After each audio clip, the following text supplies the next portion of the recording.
Well, it's my most cinematic and narrative work, meaning I've always explored sort of like single shots of people, sort of blank backgrounds. Not for any reason, just because that's sort of like the safe approach as an artist, because you know, it's not really usual that people do this kind of thing. Like some people do it over several years. Right.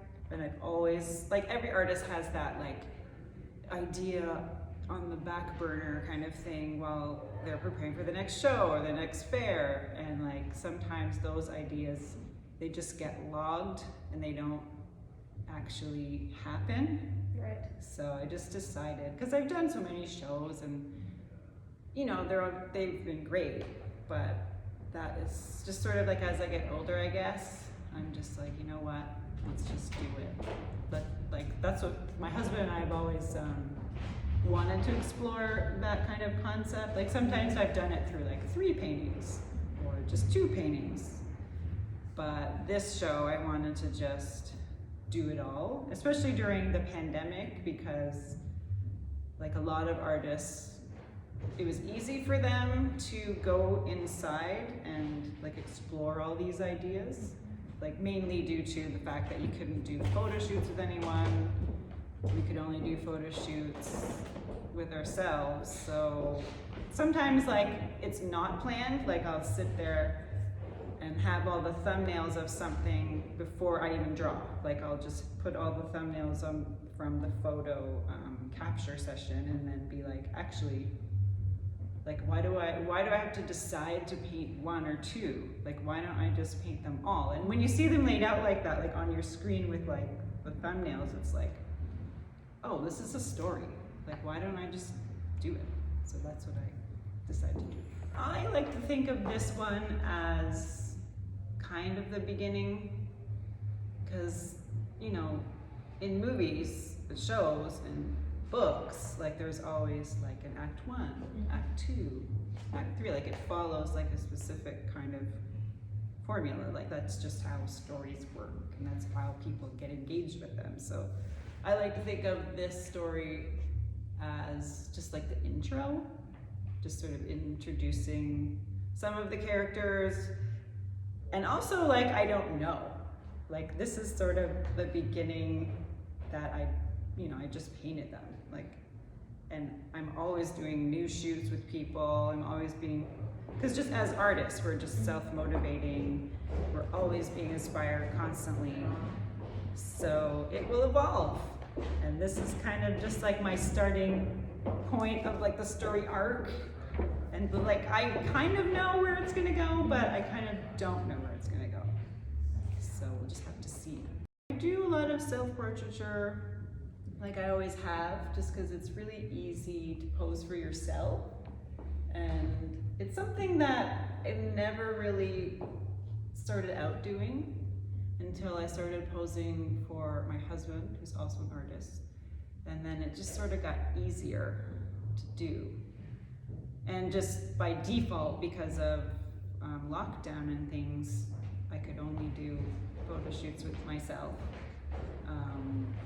And the other model in the paintings, I did a shoot with her a couple years ago, and I only planned to do, you know, maybe a couple of pictures of her, but now because of lockdown, it sort of forced me to go back into the source images and then also do the same thing, like put them out as thumbnails to try and decide which ones am I gonna paint. And then seeing them like that, it's like, oh, this is a story as well with another character. So that's sort of what I did. I kind of like took photos of myself, took photos of her, and then kind of put them together. Like the ones of us in the car, I never even intended to paint myself at all with her. But I was just sort of taking an example from Norman Rockwell, who liked to do that with his models. Like he would get sort of in the picture with them and like kind of act out what he wanted them to do. And then they would kind of take a prompt from him. And that's sort of what I was doing with that. Like I didn't style my hair, I didn't put makeup on, like she was, but I wasn't. And then like, again, when you look at them objectively, it was like, this is gonna work. I think I'm gonna paint this. The vintage motif sort of comes in just because I've always been interested in it, sort of just, it's just me. Like I've always been a hair person.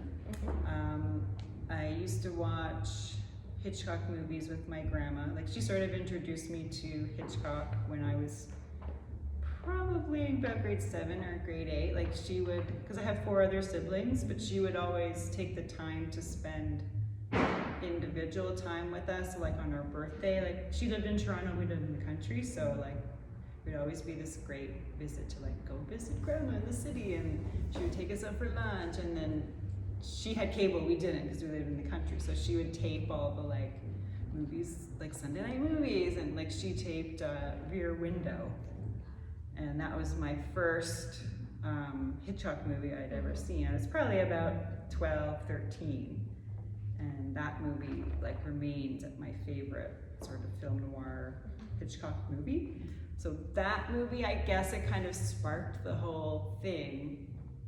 And just coincidentally, because my name is Kelly Grace, and Grace Kelly is in it, it's totally just a coincidence, but like her hair, makeup, and everything is just like, I've always sort of strived to like copy it and like just be inspired by vintage hair. And like I never really knew how to do like the curl sets and all that kind of thing. But since YouTube, you can just kind of learn that stuff. So I sort of went to like hair YouTube university to learn like how to do it. And just through trial and error, like it's actually pretty easy. Like some people are like, oh, I could never do it. It looks so hard, but it's actually pretty easy. But it kind of sparked from there as well. Like once you learn like, oh, this looks good. And then, oh wait, I can do it on someone else. So I've sort of strived to like learn the vintage hairstyles just to get, like to achieve a certain look for my models, for my self-portraits, for anyone really. And it's not that I like try to like always do vintage stuff. It's just, I love the motif, but I also like the amalgamation of modern and vintage. That's why I like to combine like a film noir type thing with science fiction, and I'm inspired by new shows like Stranger Things and that kind of thing. So I'm kind of not really evoking like a certain era, because some people, they always ask me like, so is this like the 50s, or like they want to know, like they want it to be like a specific thing. But I like to think of it as like a fictional universe that like everyone has fabulous hair, but there's like technology and iPhones and all that kind of thing. It's just like this sort of like parallel Kelly Grace world or whatever. Well, I like to change the viewing experience from like I like it to sort of be congruent, but also I was inspired by this one video artist that we saw in Amsterdam. Like they have this new museum, it's like a film museum that's new. We went there 2018, I think, and they had this film exhibition where it was all these screens. So there's different rooms, and some of the screens were like really long, or they had like several screens set up like paintings, but with something going on. And one side of the room, they had a story going on from like one character's point of view. And then the other side of the room, they had the same story like happening in real time with the same story, but from that character's point of view. So what we saw was people, and myself and Sean we were sort of walking through it, but then also like being our own editors. Like we were like, oh, I want to go see that one. And then when we read the artist's statement, that was his intention, because he wanted the viewers to come in and kind of be their own editor and walk around like, I want to see this timeline because I went to this side of the room and then that side of the room. So that whole exhibition like really inspired me. I think the person's name was Jesper Just. I'm probably saying that wrong, but it was totally inspiring to me. And then I kind of wanted to emulate that with painting. And that was 2018. Like I've been wanting to do it since then. So because of lockdown and pandemic, it was just like, you know what? Let's just do it. It's time to do it. So that's what I kind of did. But I do want people to walk through it and do the same thing with the painting, like just sort of edit, like be their own editor and walk around, and or just walk from the beginning to the end. Like I want it to kind of be like on par with film, like because I just want painting to be that exciting. Like I want people to just have a journey when they come in and kind of experience the show in that way. You asked about like vintage fashion and just sort of items. Like that's another thing that I do in my practice. Like we also, just personally, we collect a lot of, not antiques, but like we have like a bunch of Viewmasters or old cameras. Like we used to go to that antique market down at St. Lawrence Market, which is closed now. It's actually over, which is very sad. But we used to go to it every Sunday, and we had like a $20 budget, and we would just be like, okay, let's buy like a book or item, and like every time like we go anywhere, like we'll try to buy something small, and then, or we'll collect like a certain type of Corelle dish we have like in our apartment.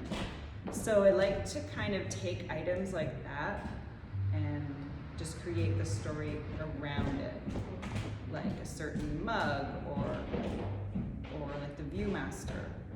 Like I like to bring a bunch of props like that, like when I'm shooting with someone else, because I like for them to just hold it and like come up with some kind of story. And I usually work with people that have had acting experience, like for the which painting? These two, that they're actually mother and daughter. And that house, my friend who is also an artist and also a real estate agent, he arranged it so we could use the house when it was empty.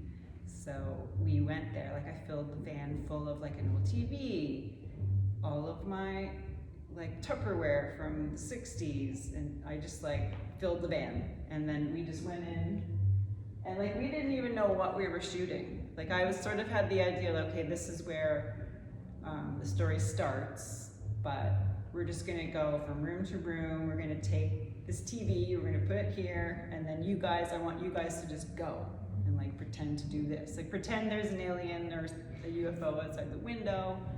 Like give them that kind of like loose direction, and then they sort of went with it. But my friend and her daughter, like she's an actress as well, so she was really into it. So was her daughter. Like I was like just expecting, you know, just stills and stuff, but like some of them, like she actually evoked tears at one point. Like it was great. Like, and plus I have tons more. Like we were there all day, so I had tons more. It's the same thing with the other model I shot in the car series, where I only expected to maybe get 2 or 3 paintings out of it, but because of the lack of new photo shoots I was doing the last couple of years, I went back into those and was like, this is a story. So that's kind of, I took like that photo shoots with myself, and then photo shoots with the other model, and then just sort of put them all together. Like I like to do that. It's like the same kind of thing I do with props. Like I'll just start with the prop and then kind of move out and like create the story based on that. Or sometimes I'll go the other way, where I'll have the story and then bring it back down to like one item.